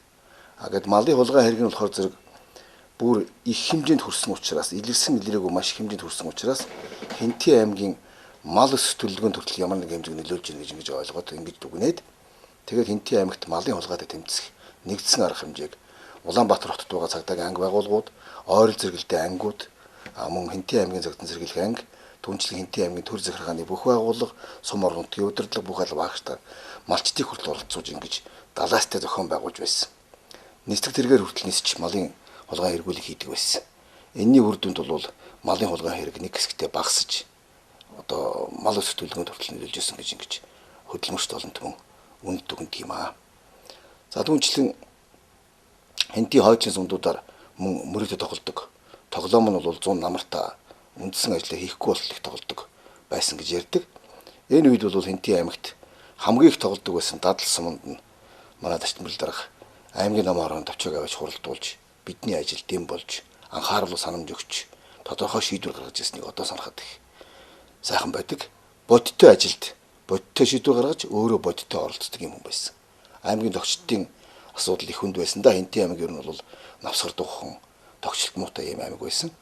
Тэгээд тэнд ажиллаж амьдарч байгаа бүх хүний өвөл хэрэг болгож ингээд дэвшүүлснээр бид нар өдөрт нь өөрийнхөө үндсэн ажлыг хэрэг мөрдөх, шалгах, өргөдөл шалгах гэх мэтийн үндсэн ажлаа хийгээд өглөө эрт мөн оройд нь аймгийнхаа тогтчлтод оролцдог байсан. Энэ ажилд дарга өөрөө байнга явж нэг цагаан малгайтай байнга яваад бидний ажлыг зааж зураад зөвийг дэмжиж бурууг нь засаад эмж үзэл ингэ явдаг байсан. Тэгээ сүүлд нь хийцэн ажил харахад нөхөр сайхан санагддаг байсан. Бид ер нь яаж зам тавинда, бид ер нь яаж Хэнтийн аймгийн төвд мод ургуулна, бид ер нь яаж энэ Хэнтийн аймгийн төвийг дохио гэрэлтэй болгоно гэж боддог байсан. Нэг мэдхэд хийцсэн сайхан болцсон байсан. Тэгээ аймгийн төв рүүгээ шөнө ороод ирэхэд нэг том хотор орж ирж гэрэлтэй дохиотой нэг сайхан болгоцсон байж билээ. Тэгээд Хэнтийн аймагт ажиллаж ирсэнээс хойш даргатайгаа одоо ингээд бид нар байн хамт Дашдмэрэл дарга чимтлэн өгч хоёртойгоо айл аймаг өнөөдөр хүртэл ажиллаж амьдарч сайхан явж байна. Миний энэ зэрэгтэй цагдаагийн албанд тогтвортой бас баг зэрэг үр дүнтэй ажиллаж байгаа нь хүнтэй ажиллагаар ухаанаар Дашдмэрэл даргаас сурсных Дашдмэрэл даргын өөрийнхөө заасан зүйлсийг амьдралд хэрэгжүүлэх гэж оролцсных гэж өнөөдөр бид нар бодож энэгээрээ бахархаж эндээ баярлаж үргэлж сайхан зүйл бодож явдаг та. Эрүүл мал газрын дарга томилоод очиж байгаа надад бол Хэнтийн аймгийн хүн амын эрүүл мэндийн үндсэн үзүүлэлтүүд нэг ялангуяа одоо их нялхсан эндэгдэл зарим халдвар төвчний гаралт бол улс аймагуудын дундчаас өндөр байгааг танилцуулж за энэ талаар одоо Хэнтийн аймагт бол хамтарч хийх маш их ажил байгаа. За энийг одоо хэрэгжүүлж энэ дундчид одоо энэ аймгийн үзүүлэлтүүдийг сайжруулахад их чармааж сайн ажиллах хэрэгтэй гэж ингэж зөвлөж өрг даалгавар өгч анхудаа дараагаас ингэж өрг даалгавар авч байлаа. Дашдмэрэл даргын одоо нэг онцлог бол одоо энэ ажил аваад би шин тутмыг ажиллахад ер нь аймгийн хэмжээний эмч нарын зөвлөгөөн, аймгийн сумдын салбарын салбарын эрхч нарын хоролд суглаан мөн одоо ажиллаа тайлагнах энэ одоо олон удаагийн уулзалт, семинар, зөвлөгөөнд бол манай одоо нэгдүгээр дарга гिचний ажилтайж байсан гэсэн өөрийн биеэр одоо хүрэлцэн ирж оролцож бидэнд одоо бидний ажлыг сонсч бидэнд үүрэг даалгавар өгч бидний сан сэтгэлийг сонсч ажил төрлийн талаар одоо дэмжиж байсан бол үнэхээр одоо их баярлдаг. Дашдмэрэл дарга намайг одоо Москвад комсомолын сургууль төгсөөд ирэхэд төрөлх аймагтаа ажиллаач гэж урьж одоо бас эвлийн төв хороонд, намын төв хороонд хүсэл тавьж намайг аймгийн эвлийн хорооны даргаар одоо бас ажиллуулж байсан. Би бол Дашдмэрэл даргаас маш их зүйлийг сурсан гэж одоо би бас биширж хүндэлж явдаг. Өнөөдрийн одоо их засаг их сургуулийг байгуулад Чингис хаанаа дээдлээд эцэг дээдсийнхээ одоо өв соёлыг одоо хүндэтгээд явж байгаа энэ арга ухаан одоо дадлага туршлага бол Дашдмэрэл даргатай холбоотой юм а гэдгийг би өнөөдөр одоо бас ойлгож мэдэрч амьдралынхаа туршлагаар ойлгож мэдэрч одоо бас Дашдмэрэл даргыгаа хүндэтгэж дээдэлж явдаг юм а гэдгийг одоо хэлэхэд нэн бахархалтай байна. Дашдмэрэл дарга бол байнга одоо зөвлөгөөг нь өглөө одоо 5-6 цагт л одоо энэ хот төгчлөлтийн ажил дээр дуудаад тэгэл ажил төрөл одоо тэр хог новш ямар байна тэр бүх юмыг одоо ингээд цэвэрлүүлж тэгээ ажлын заа зөөлж одоо байнга заа зөөлж өгдөг байсан. Тэгээ энэний хүчинд одоо би бас ажил амьдралд суралцсан гэж боддог. Энэний хүчинд одоо ингээд одоо ер нь бас төр захиргааны байгууллагад олон жил ажиллаад одоо тэтгэврт гарсан. Хэнтийн аймаг бол их сайхан аймаг байгаа юм ер нь байгаль их сайхантай. ерөнхий байдал төрхийн ингээ харахад бол манай Төв аймагт их адилхан юм шиг санагддаг юм. Хой тал нь хангай, урд тал нь тал хээр. Бас их олон сумтай, сайхан хүчтэй, сайхан аймаг. За яг ажлын хувьд бол одоо ирэнтэй варантай эмээ тэмэл юм байсан. Тэгээ ямар бүх юм бүгдийн сайжруулан сайхан болгоно гэж юу байх вэ? Тэгтээ бас хүчин зүтгэл гаргаж ажилласан. Аймгийн даргаар нөхөр насаа очир залуухан дарга ажиллаж байсан. Насаа очиртай бол их гар нээлсэн. Би бас нэлийн жил насаа очирыг бодвол 1-р Ахмад, 2-р урд нь олон жил бас янз бүрийн ажил хийсэн хүний хувьд насаа очиртой хэрэг болж л байсан баг. Насаа очирт надтай үг санаа нийлээд сайхан ажилласан. Ингээд аймаг орны ажил байдлыг танилцаад тэгээ ер нь одоо хинтийн талаар бол бас нэг анхаарч үзмээр арга хэмжээ авахлмаар юмнууд их байна гэдгийг одоо Батмөнх даргад эргэж ирж танилцуулсан. Батмөнх дарга их анхаарч үзсэн. Сайд нарын зөвлөл 2 удаа бүр Хинтээ аймгийн талаар авах арга хэмжээний тухай гэж тогтоол гаргаж байсан. Тэгээ ингээд ер нь Төвөөс их дэмжсэн, бид ч их хүчин зүтгэсэн, ард түмэнд сайхан хөдөлсөн. За яхан мэдээж эхлээд бол янз янзын байсал байх. За тэгээ манай Өндөр хаан хот гэхэд л одоо 1000 нуурын хонхор бид нэртэй бороо орохтой зэрэгэл өнө хавтгай газар учраас ус тогтчдөг. Нэг иймэрхүү юу байсан л та. Тэгээд бид одоо хотоод өгчүүлнэ гээл их ярьдаг байлаа очоод л тэр намаржингаа яриад дандаа лекцэн дээр л одоо ярина. Цөмөрөө л одоо ажлын хувцас бэлдэн, цөмөрөө багжаа бэлд хотоод өгчүүлнэ, Өндөр хаан хотоо сайхан болгоно гэдээ ингэж яриад. Тэгээд нэг эмээ дэгжсэн гэж сүлдэл дуулдаж байсан л да. Хөөрхийн дарга одоо ирээд их юм хийх юм бодоод яриад байх юм. Манайхан хаанаас хөдлөхөвдөө, манайхан чинь нэг гайгүй сайнтай нэг хогоо шүрдээд л Эрэлэнгийн хойдлын дэрс рүү шүртчихэл орхичдаг болсон хамтаа хөдлөхгүй дээ.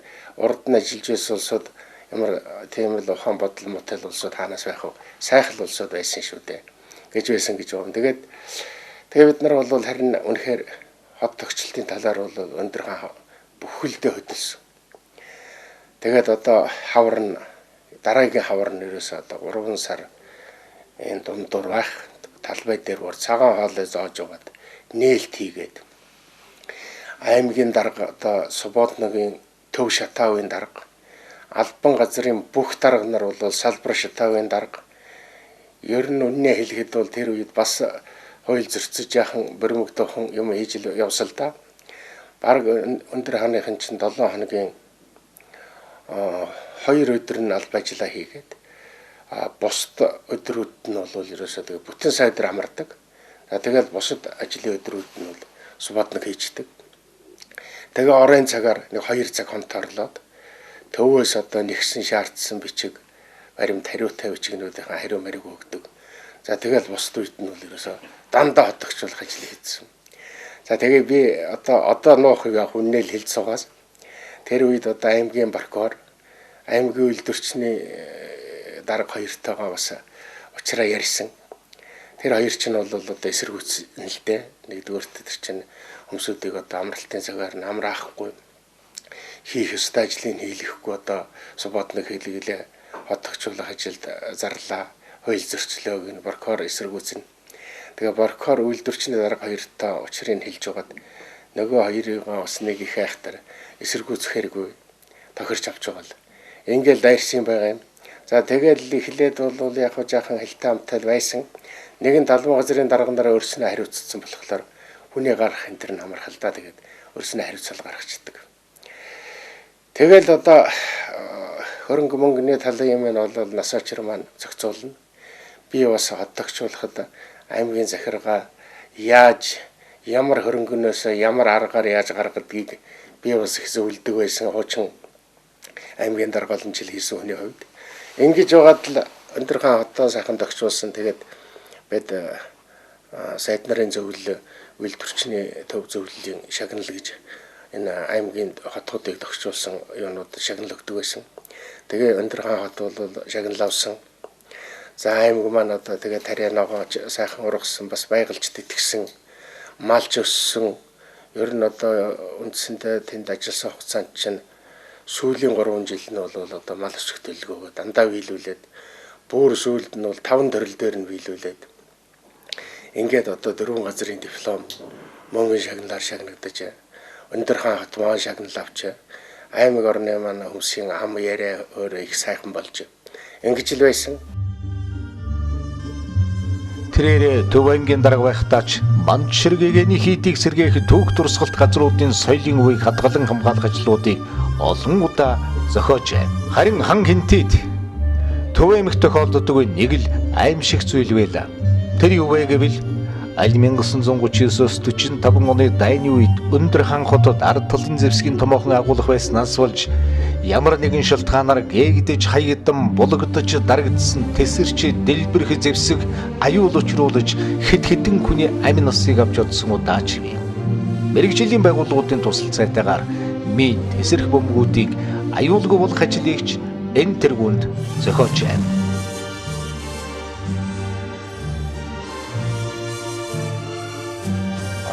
Энд бол энэ Чингис хааны хөшөө гэж энэ сайхан хөшөө баригдсан билээ.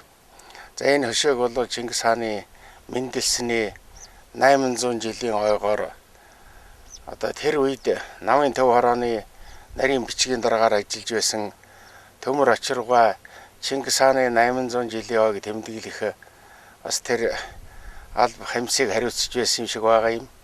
Тэгээ энэ хөшөөг одоо бариулж басгуулсан. Энэ бол их сайхан төвхтэй хөшөө. Тэгээд тэр үед одоо цаг үе их байдал их өөр байсан учраас энэ хөшөөг бол ер нь одоо барьж байгуулснаас нь хойш бас буулгах ер нь Чингис хааны хөшөө гэж ийм хөшөө одоо энд байх учиргүй. Энэ бол ер нь одоо зохимж муутай гэдэг энэ асуудлыг Төв хороо бол удаа дараа одоо ярьж байсан. Тэгээд одоо энээсээ болоод төмөр очиргойч гэсэн бас энэ Чингис хааны ийм хөшөө босгосныхоо төлөө бас зах хэмжээний хариуцлага хүлээж буруудаж явсан ийм төвхтэй. За зүгээр Хинтээ аймгийн намаа хорооны үе үед энэ аймагт ажиллаж байсан үе үеийн дарга нарт бол намын Төв хорооноос энэ хөшөөг ер нь одоо буулгах зүйтэй юм аа. Энийг одоо буулгах талаар арга хэмжээ ав гэдэг ийм даалгавар өгдөг байсан. За би ч гэсэн мөн 85 онд Хинтээ аймгийн намаа хорооны 1-р дараагаар ирээд ажиллаж явах хугацаанд бас энэ үүргийг одоо хүлээж сонсож байсан. Тэгэхдээ жоохон хэрхэн яаж одоо буулгах уу гэдэг дээр бол үнэхээр одоо хэцүү байсан. Энэ ардчил одоо өрнөж ингээл ер нь 1987-8 оноос хойш бол ер нь энэ талын асуудал нэлээд зөөлрсээр байгаад за тэгээд энэ хөшөөг чид буулгаагүй энэ хөшөөч байдгаараа байгаад өнөөдөр одоо эзэн их Чингис хааны маань алдрыг одоо андуулах энэ их үйл ажиллагаа төв дэлхийд одоо хүлээн зөвшөөрөгдөж нодон жил Монгол улс байгуулагдсаныхаа 800 жилийг тэмдэглэлээ. Ер нь одоо Чингисийн холбоотой Чингисийн нэртэй ийм газар байгууллагууд бол одоо үнэхээр их олноор байгуулагдаж түүх дурсгал нь одоо сэргэн мандаж байгаад одоо бид нар бас их баяртай байдаг юм аа. Дарга даргаараа төрдөггүй гэсэн үгүй. Монгол улсын анхны ерөнхийлөгч Очирбат дарга бол мэрэгжил гэж хэлсэн удаач бий. Үнэхээр хамт олныг өдөртөн чиглүүлж аль нэгэн ажил зөв зохион байгуулна гэдэг яахын аргагүй мэрэгжил мөн билээ. Өдөртөө хавьяас түүн дээр бусдын арга бийг олж хэнийг ч гэсэн ухуулж, уриалж, уграаж ажил үйлс чиглүүлж сурна гэдэг томаг яс. Төм бомон хүний ааш маяг арга бийг олох төмөн янзын төлгүүртэй хүн бол даш тэмбэрл байлаа. Тэрээр олон жил дараалан ардын хурлын депутатаар сонгогдож явлаа. Бас олон удаагийн намын их бүгд хурлуудад төлөөлөгчөөр оролцож явжээ. 1990 оны 8 дугаар бүгд булаас хойш 7 хоноод 9 дугаар бүгд хурл боллоо. Ардын хурлын төлөөлөгчдийн дараагаар Пунсалмаагийн Очирбатыг, сайдрын зөвлөлийн дараагаар Шаравын гун Гадоржийг, ардын хурлын төлөөлөгчдийн нарийн бичгийн дараагаар Даш Тэмбэрлийг сонголоо. 1964 оноос 1990 он хүртэл 26 жилийн турш ардын хурлын төлөөлөгчдийн нарийн бичгийн дараагийн албыг хашиж явсан готов дараагаас ардын их хурлын тэргүүлэгчдийн нарийн бичгийн даргын ажлыг хүлээж авлаа. Монгол улсын ардын их хурлын тэргүүлэгчдийн дарга Пансулмагийн Очирбат гэсэн гарын үсгний доод зайд Даштанбэрэл хэмээх гарын үсэг зурагдах боллоо. Төрсөн биеийн төв аймагт там зориулж явсан хүн төрсөн бие төр улс там зориулах ээлж ийхүү иржээ. 92 онд шинэ үндсэн хууль батлагдсанаас хойш анхны улсын хурал 76 гишүүнтэй сонгогдож байгуулагдсан. За үүн Даштанбэрэл Хинти аймагаас би өмнөх аймагаас сонгогдож хамт ажиллаж 4 жил хамт ажиллаж байлаа. За хамт ажиллахаар барахгүй нэг ширээн дээр тохой залган сууж байсан юм аа. Тийм учраас Даштанбэрэл юу сайн мэднэ. Манай Даштанбэрэл бол ажил хэрэгч хаана ажиллан тэр газар дандаа өргөтөлтэй ажиллаж байсан ийм хүн. Нэгдүгээр, хоёрдугаарт бас хүмүүсийн донд үргэлж одоо нөхөрсөг сайхан уур амьсгалыг бүрдүүлж явдаг хүнлэг чанартай, хүний төлөө гэсэн сэтгэлтэй ийм хүн. За бас их нөхөрсөг ажил амралтын цагийн заагийг сайн ялгаж гаргаж чаддаг. Ажлын үеэр бол ажлаа шаргуу сайн хийдэг, шаардлага тавьдаг, тавьсан зорилгоо биелүүлэхийн төлөө чармааж ажилладаг. Амралтын үедээ бол энтэйч гэсэн нөхөрсөг найрсаг харилцдаг. Хүний амьдралын одоо зовлон жаргалыг сайн ойлгодог. За хүнд их тусалдаг юм хүн байна. За бид тэр хамт одоо их хуралд байхдаа олон хуулийн дээр ялангуяа хөдөө аж ахуй чиглэлийн, улс орны эдийн засгийн чиглэлийн хуулиудаар бас одоо хамт ажиллаж байсан. За бас хөдөө гадаа томилтоор их явдаг байлаа. За 96 оноос хойш бол бид тэр одоо дотны сайн нөхдийн журмаар байн уулздаг, учирдаг, санал бодлоо солилцдог. И байдлаар өнөөдөр хүрсэн байгаа. За Даштанбэрэл хувьд бол төрийн ажилтны хид хідэн сайхан чанар байжээ гэж бододгийн. Тэр юухтэй зэрэг ажил төрлийн шаардлага дэндүү хатуу, гомдмоор хатуу. А тэгсэн бүртлээ хүний хувийн амьдрал ахыг харахтаа бол яр наав ээжтэй адилхан гэж боддог. Манай муу аав 90 онд өнгөрөхтөө хорвогийн мөнгө үзүүлэхдээ Даштанбэрэл даргаан дагаж яваарай. Чиний амьдралын замыг заасан хүн шүү. Цаашдаач заах болно гэж хэлж байсан. Жирийн одоо малчин аавын маань ухаан хүртэл энийг гэрчилдэг байх гэж боддог юм л да. Энэ талаар олон жишээ хэлж болно. За нэгдүгээр шин чанар энэ. Хоёрдугаарт төрийн ажилтан хүн, ялангуяа яам тамгын газар аймаг орон нутагт ажиллаж байгаа хүн төрийн албаны бичиг хэрэг хөтлөлтийг дээд зэргийн эзэмшсэн байх ёстой. Илтгэл бичиж чаддаг байх ёстой. Хууль тогтоом шийдвэр боловсруулж чаддаг байх ёстой. За энэний анхны одоо мэдгэдэггүй сургуульд энийг бол хэн ч эзэмшиж чаддаггүй, хэн ч бичиж чаддаггүйгээр л сургууль төгсдөг. А энийг бол ажилдаар гарч хагаад мэддэг. Энэ 4 жил бол надад бичиг сурах ийм боломжийг, бичиж сурах боломжийг энэ Даштанбэрэл гэдэг хүн олгосон юм аа.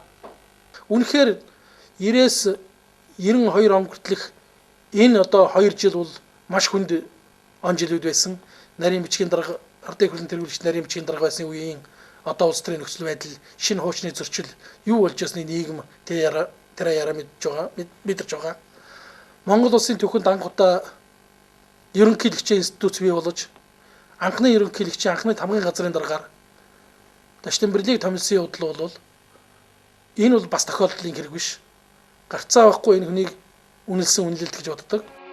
Монгол орн ардчил зах зээлийн тогтолцоом шилжиж, улс орны хувь заяа оргон горон өөрчлөгдөж байсан тэр үедээ Даштанбэрэл ингэж төрийн чухал албыг хашиж явсан юм. Дараа нь Монгол улсын ерөнхийлөгчийн тамгын газрын даргаар ажиллаж, шинэ үндсэн хуулийг батлуулж, Монгол улсын төрийн тамгыг үндсэн хуулийн дээр дарж баталгаажуулсан хүн Даштанбэрэл байлаа. Чирүүт хэмээн гарын үсгээ зурж, үндсэн хуулийн эхийг баталгаажууллаа. Ийхүү ардын их хурлын 12 дахь удаагийн сонгуулийн 2 дугаар хуралдаан 76 хоног хуралдаж өндөрлөө. Шинэ үндсэн хуулийн баталснаар бид нийгмийн өмнө тулгамдсан асуудлыг шийдвэрлэх, дэлхийн олон улсын хөгжлийн хандлага, тэдэнтэй хөл нийлүүлэн алах бололцоо бүх талаар хангасан хууль зүйн баталгааг бий болгож Монгол улсын мандан бадрахын үндэс суурийг тавилаа. Төрийн сүлд батар шиж, төрмөн төвшин, төмөн олон минь амгалан байх болтугай. За Даштанбэрэл бит хоёр Монголын төрд олон жил хамтарч зүтгэсэн хоёр байгаа юм. Тэгээ бие биенээ бол гайгүй сайн мэднэ. Даштанбэрлэлийн одоо хамгийн сайхан чанар бол их хүнлэг, их хөдөлмөрч, их одоо сайхан ноён нуруутай. Ямар ч үед бол одоо төрийн түвшиг байж чадах. Ямар ч хүний одоо хань нөхөр хамтран зүтгэгч байж чадах ийм их сайхан хүн байгаа юм л да.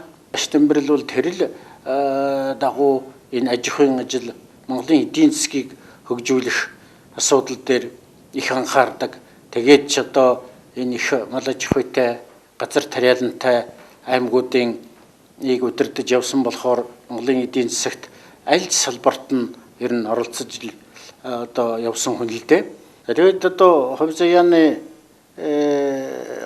маань бид хоёрыг сүүлд нь намайг Монгол улсын ерөнхийлөгчөөр сонгогдоход Даштанбэрл ерөнхийлөгчийн тамгын газрын дараагаар томилогдож бид хоёр Монгол улсын төрийн түүхэнд буй болсон шинэ одоо институцийг ерөнхийлөгчийн болоод түүний тамгын газрыг бүрэлдүүлэх энэ төрийн шинэ тогтолцоог төлөвшүүлэхэд асар их одоо шинэ гэх юм уу да энэ ажлыг хийж анхны одоо зам мөрийг гаргаж явсан ийм хоёр хүн Монгол улсын одоо анхны ардчилсан сонгуул, Монгол улсын үндсэн хуулийг одоо боловсруулах, батлах энэ бүх үйл хэрэг одоо хамтарч зүтгэж явлаа.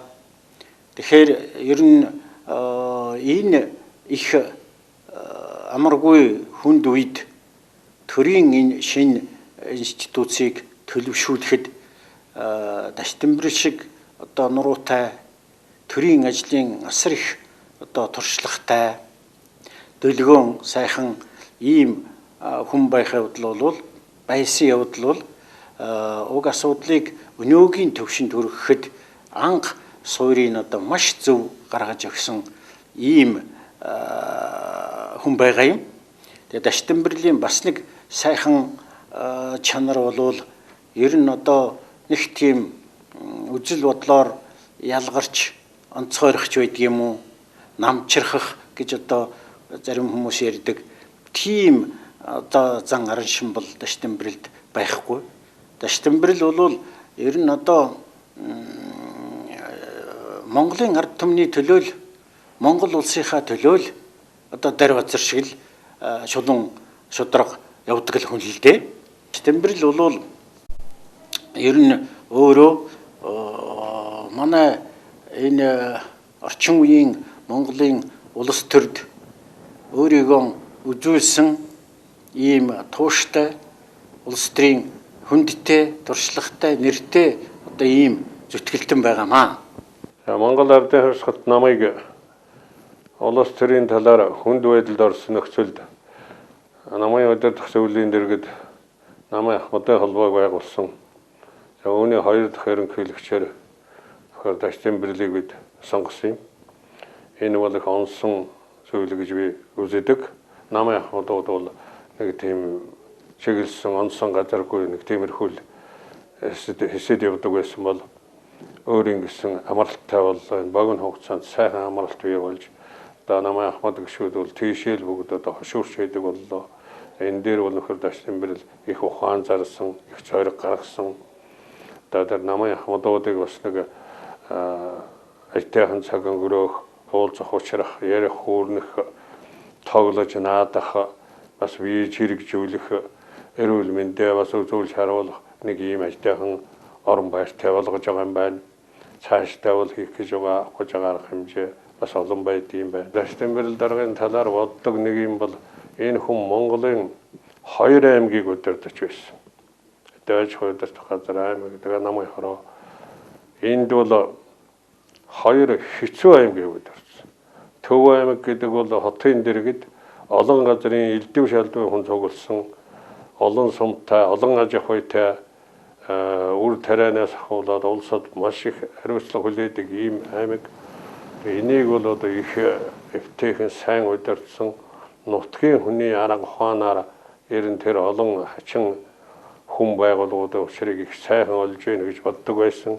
Энийг ч одоо манай нам засаг бас үнэлж анхаарч авч үзээд одоо ажиллаар олон жил улсын хэмжээнд тоцрогдож замбраагүй арчаагүй байгалийн хамгийн сайхан нөхцөл байдаг мөртлөө хамгийн хоцрогдолтой явдаг Хинтээ аймгийг даалгаж өгсөн. Хинтээ аймгийг бол зөөлөн хатуу зөөлөн аргаар богино хугацаанд хачин сайхан сэргээж босгосон.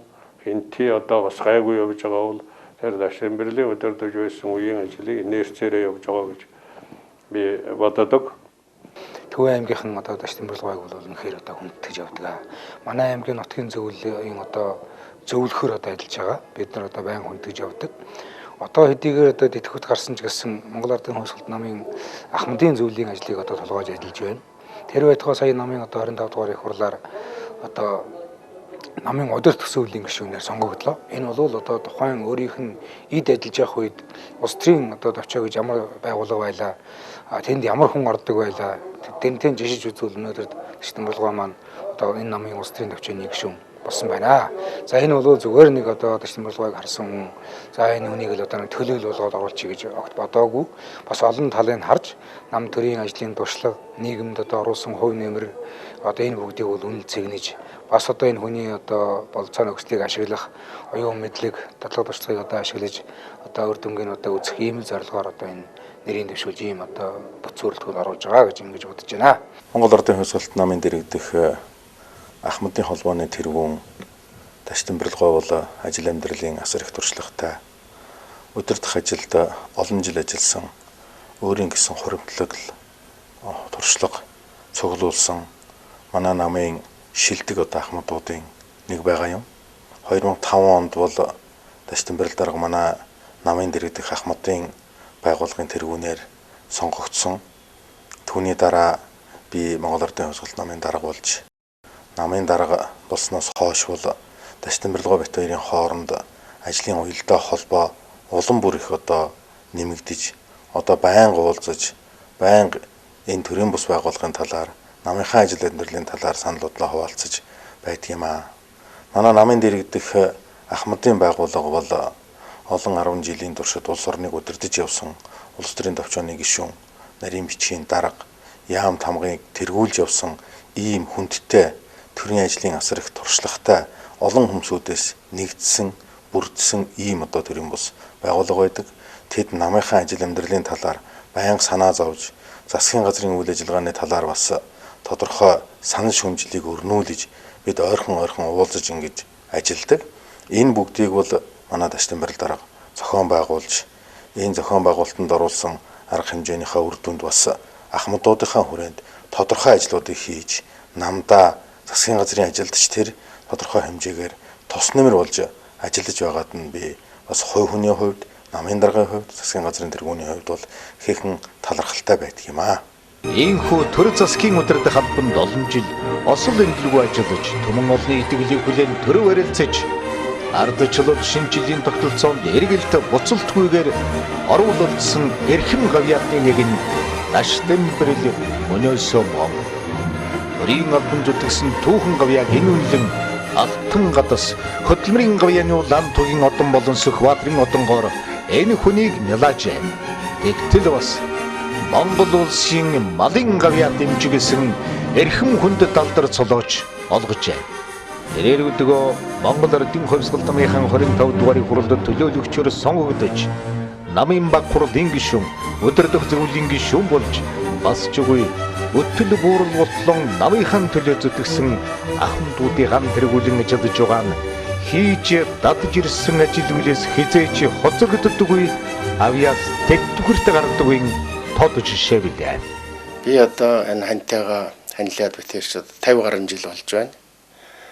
Тэгээ энэ хугацаанд бол одоо бид нар олон сайхан хүүхэдтэй, олон сайхан ач зээтэй, энэс цаашаа үржиж тэлжээд одоо олон хөргөнтэй, олон бэртэй ийм л одоо айл болол ингээл одоо явж байна.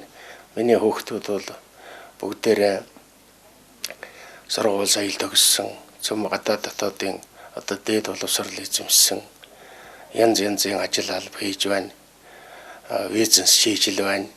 Ингээл одоо өөр өөрснөө бие даасан чиг чигээрэл одоо ингээд сайн сайхан амьдарч явнаа. За миний энэ огшин бол одоо хүний хэмж энэ эмнэлгийн байгууллагт одоо олон жил ажиллаа. Ингээд бид хоёр бол бас энэ амьдралынхаа хугацаанд одоо аз жаргалтай сайн сайхан ч юм их үзлээ. Миний өдөө жил одоо энэ нам улсын байгууллагад бас нэртэй төртэй ийм одоо алба ажил хийж төрийн энэх өндөр дээд шагналаар удаа дараалан шагнуулж энэ алдар хөндийг олсон энэ очир шалтгаан болвол би бас миний ханийн одоо гавья сайн хүнтэй нөхөрлсөныхөө хүчинд буйнаар одоо олон сайхан хүүхдтэй болж айл гэрээ сайхан авч явж өдөө жил төвшин аз жаргалтай ингэ сайхан амьдарч байгаагийн учир холбогдол нь бол би өгшнөөс одоо бүх юм шалтгаалдаг гэж ингэж боддог. Эндээ бол их сэтгэл өрнөө сайхан явдаг юм аа.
малчны гэрээс төрийн өндрөлт хүрсэн түүхэн бодит үнний талаар зургасхан өгүүлэхэд ийм билээ. Эгийн үйлсэг үтээсэн бүхэн гэрэлт хорвоод мартагддаггүй юм гэтэл ч барамгүй уртхан замдаж гээгдэж хаягдлгүй монхордог юм.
Sana